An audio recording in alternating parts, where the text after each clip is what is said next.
Hi, welcome to Viola Tips from Viola Mad. Today I'm going to give you a few tips on practicing fast passages. Those running 16th notes or 8th notes tend to give us a lot of trouble, especially if we're practicing them the wrong way.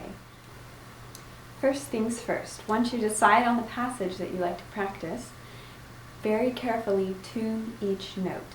Sometimes it's helpful to make note of what intervals you're actually playing. For example, today I'm going to be using the fourth movement of Mozart's Symphony 35. It's a big viola excerpt. At the very beginning, for example, we have these notes.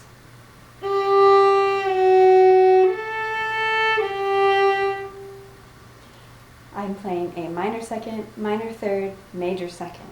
So having that really ingrained in your head can help you play it in tune. The next thing to do is some metronome work. You will start very slowly and gradually work up your speed. Play it through perfectly at one tempo before you move on to the next tempo. The metronome is a necessary tool in your practice room. In addition to the accelerating work with the metronome, I find it very helpful to practice with variations on the given rhythm. So for example, if it's 16th note passage, you will use certain variations to make it a little bit harder than that. The idea is to make it more difficult so that when you come back to the original, it seems easier. My first choice for variation practice is usually rhythms. So, for example, we take 4 eighth notes and turn it into a dotted rhythm. It should naturally be, but instead,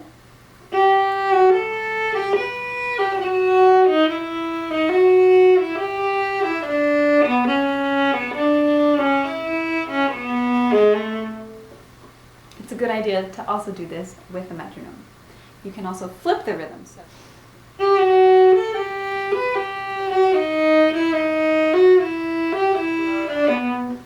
In this way, you trick your fingers into thinking that you're going faster than you actually are. Another one of my favorite ways to make things harder is to play things backwards, either actually playing the notes backwards on the line or doing a backwards bowing. For example, in this passage, I have trouble with my fourth finger feeling strong.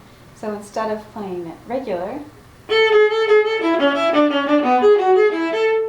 I practice it with a backwards bowing, which forces my fourth finger to feel very strong on the up bow.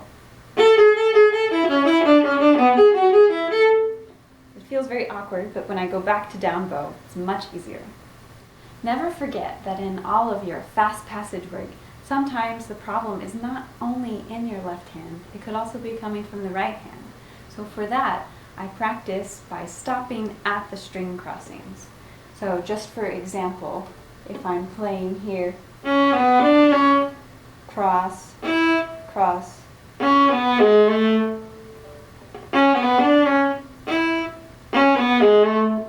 I'm teaching my arm to know when to move over to the next string. Finally, I like to practice by putting accents or emphasis on unsuspecting notes. So for example, in this passage, the notes are grouped in fours. One way that I could practice is emphasizing every third note. So for example,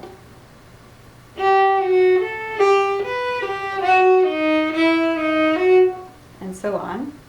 I could also practice by emphasizing the first note of the 4, then the second note of the 4, and then the third note of the 4.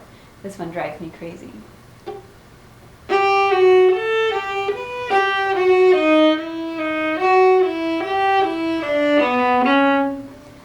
This one also helps with intonation. And as always, never give up intonation or cleanliness for speed. Always stay relaxed and remember your musical intention.